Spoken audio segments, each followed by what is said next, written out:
The strategic calculus of the war in Ukraine underwent a significant adjustment as United States President Donald Trump publicly ruled out the immediate transfer of long-range Tomahawk cruise missiles to Kyiv, a decision that underscores a widening chasm between Washington's policy of managed escalation and the increasingly urgent demands of its European allies.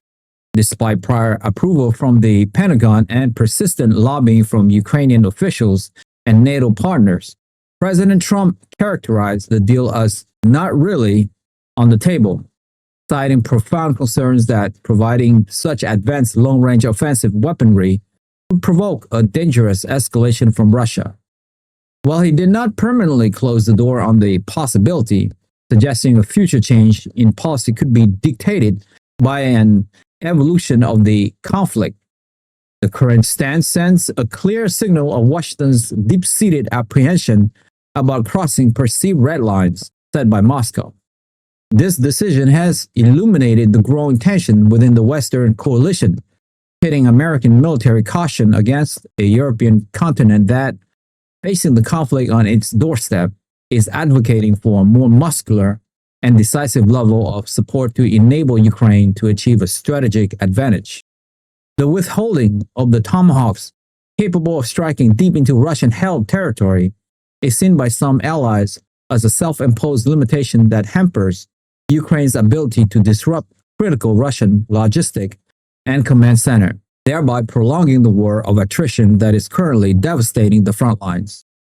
The move reflects a broader strategic debate about the ultimate objective of Western support, whether it is to merely sustain Ukraine's defense or to equip it for a decisive victory, a question on which Washington and its key European partners appear to be increasingly divided.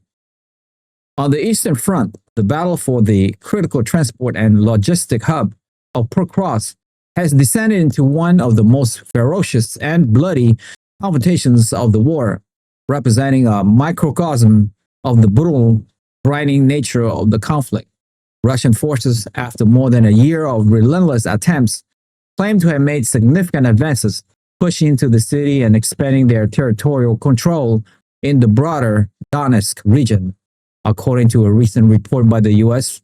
Institute for the Study of War, Russia managed to capture an additional 461 square kilometers across the Eastern Front in October alone, with the fiercest fighting concentrated around Pokrovsk. In response to the overwhelming Russian onslaught, Ukraine has been forced to deploy elite special forces units to prevent a total collapse of the line. Ukrainian President Vladimir Zelensky has been candid about the gravity of the situation, publicly acknowledging that his troops are heavily outnumbered and that approximately 30% of all frontline battles are currently occurring in this single unbattled sector. He confirmed the intensity of the clashes, describing engagement with hundreds of Russian troops in Pokrovsk and dozens more in the direction of Kupyansk. Despite Ukrainian assertions that their forces are holding on, the relentless pressure and Russia's willingness to absorb heavy casualties in its push for territorial gains have raised serious concerns about Kyiv's ability to maintain its grip on this strategically vital ground, the loss of which would represent a major blow to Ukraine's defense of the Donetsk region. Russia's intensified offensives throughout the month of October has been characterized by a multi-pronged assault that combined overwhelming land-based attack with a devastating air and missile campaign. The Kremlin unleashed a record 270 missiles against Ukraine, the highest monthly total since 2023, systematically targeting the nation's already fragile power grid and major urban centers, plunging cities into darkness and causing widespread damage to critical infrastructures.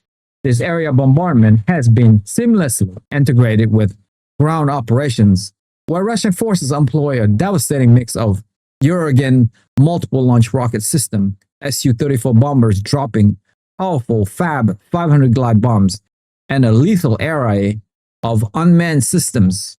Advanced Lancet and FPV drones are being used with chilling effectiveness to hunt and destroy high-value Ukrainian assets, including German-made Leopard tanks, American M113 armored personnel carriers, and Ukrainian Bogdan self-propelled howitzers. The battlefield has become a testament to Russia's improved battlefield coordination, a fusion of land, air, and unmanned warfare that is methodically dismantling Ukrainian positions, armor, and infrastructure. This military pressure is being compounded by a sophisticated psychological warfare campaign. Moscow has widely publicized the surrender of Ukrainian soldiers from the 14th Separate Mechanized Brigade near Kupyansk, releasing testimony from prisoners of war who recount being abandoned by their commanders without food, ammunition, or support, left to face the onslaught alone.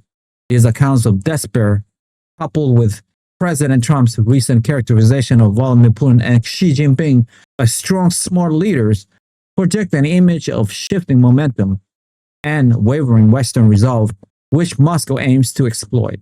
Parallel to the escalating military conflict, a powerful strategic realignment is solidifying on the global stage as Russia and China deepen their economic and political partnership, creating a formidable bloc to counter Western influence.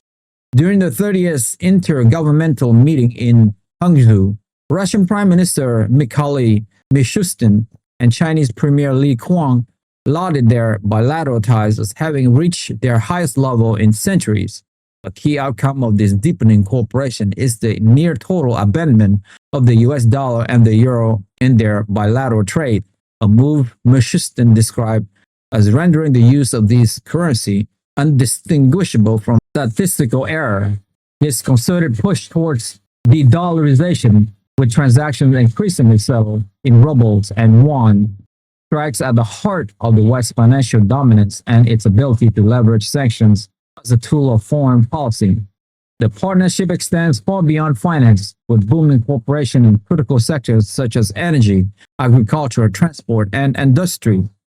The leaders reaffirmed their commitment to expanding this strategic partnership in all areas, underpinned by a new investment protection agreement set to take effect on December 1st.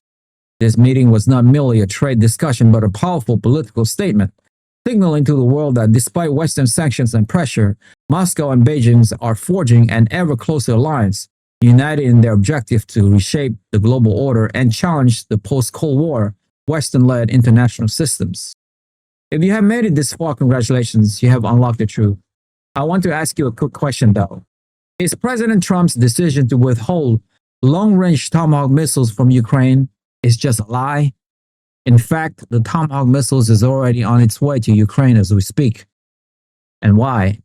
Join the debate. We want to hear your insightful opinion on where this is all heading in our community.